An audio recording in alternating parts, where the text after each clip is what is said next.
त्यांचं ना आपलं जुळणार आहे. कारण तुम्हाला सांगतो साहेब, म्हणजे विखेचा अनिल भाई यांच्या आशीर्वादाने आम्ही इतका प्रचार केला. मी डायरेक्ट बोलणार माणूस आहे, मी कोणाला भेट नाही. तर सकाळी 8 वाजल्यापासून तर रात्री 12 वाजेपर्यंत भाईयान आम्ही इतका प्रचार केला. आता एक मध्यंतरी त्याच्या पीएचा फोन आला की तू लय प्रचार करू राहिला. मी अजून तर प्रचार चालू व्हायचा आहे. पाठ तुमच्यासाठी 8 वाजता चालू करायचो, नेत्यांसाठी आम्ही पाठ 5ला प्रचार चालू करणार आहे. म्हणजे माणूस फिरायला आला तर तेव्हापासून प्रचार चालू करायचा. आणि आपण इथं जे जमलो, भाषण तर होणारच आता 1 महिना 1.5 महिना, परंतु नेत्यांना लीड कसं द्यायचं, म्हणजे जो मागचा उमेदवार आपला खासदार, म्हणजे ज्याला आपण आपला म्हणून निवडून दिलं, स्थानिक उमेदवार असताना पण नगरच्या जनतेने त्याला आपलं म्हणून निवडून दिलं, पण संपूर्ण विश्वासघात केला सगळ्या लोकांचा. म्हणजे अनिल भैयासारखा माणूस, 70 वर्षाचा माणूस, पाय गुडघे नीट नसताना फिरायचा आणि त्यांचा घात त्याला, नगर शहराचा घात त्याला. नगर शहराने त्यांना दहशतीच्या मुद्द्यावर 55,000चा लीड, म्हणजे संपूर्ण मतदारसंघामध्ये हे लीड जे दिलं, फक्त दहशतीच्या मुद्द्यावर जे लीड दिलं, त्याचा त्यांनी संपूर्ण विश्वासघात कसा केला. तर नुरा कुस्ती केली, आमच्या संघ रोज यायचे, गोड बोलायचे, आणि निवडणूक झाली आणि त्यांच्याच गळ्यात हात घातला. आणि हे सर्व लोक लय हुशार झालेत. मी सांगतो, मी तुम्हाला ग्राउंड लेवलचा कार्यकर्ता आहे. नेत्यांना म्हणलं मला गाडीत बसू नका, काय नाही, जबाबदार द्या. पुढं जिथं भारतीय जनता पार्टीची लय ताकद आहे, त्यांना समजून सांगण्याचं काम आमच्यासारख्या युवा वर्गावर द्या. आम्ही एकच सांगणार, निलेश लंके हे 2 शब्द बघा. ते माणूस काय, सामान्य माणूस, घरातला माणूस आहे. अहो 1.5 महिना झाला संघ फिरतोय. लोक मला म्हणते तू आमदार संघ फिरतो का? म्हणजे मी मला वाटतच नाही, मला नाही, म्हणजे कोणते पण गावात जावं लोक आमदार आहे का?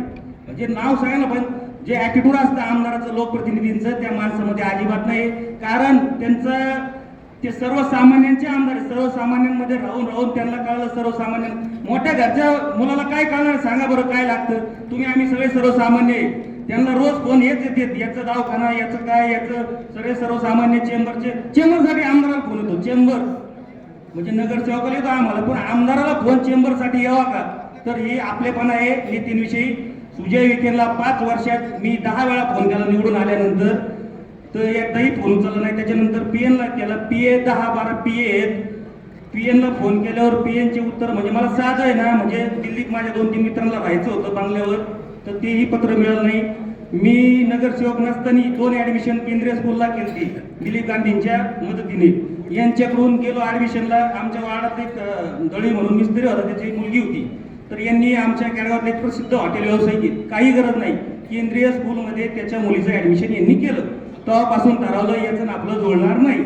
हे मोठ्या लोकांचा नेता आहे, आपल्याला गोरगरिबांचे कामं करायचे, आणि त्या रूपानं आम्हाला नेता भेटलाय गोरगरिबांचे कामं करणारा.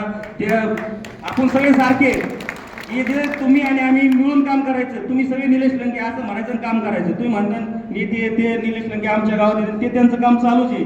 अहो मी 1.5 महिना बरोबर आहे, नेते जेवत नाही. 12ला जर गाडीत बसलो तर 2 वाजता रात्री म्हणलं नेते आम्हाला खायला लागतं, ते तुम्ही तुमचं खातं पण नाही.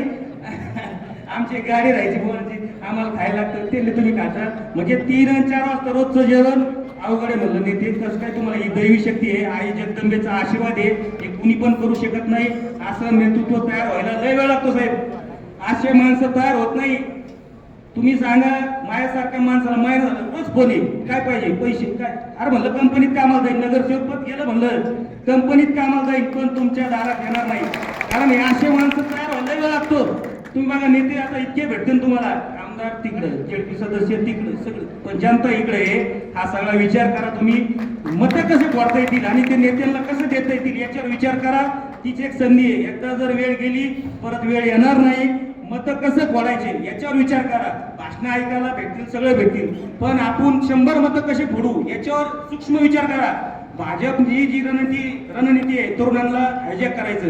आपल्या महाराष्ट्रासाठी भाजपनी काय करतं हे लोकांना समजून सांगा. तुम्ही समोर काही ठेवूच नका. निलेश लंके एक नाव आणि भाजपच्या विरोधात कसं काय करता येईल हे सगळं लोकांना समजून सांगा. सर्वसामान्यांना निश्चित बदल घडतो. बदल घडवणारे लोक आपल्या बरोबर आहेत. आणि हे सगळ्यांनी आपण एकदा ठरवलंय की निलेश लंकेला खासदार बनवायचंय. तर कशासाठी बनवायचंय?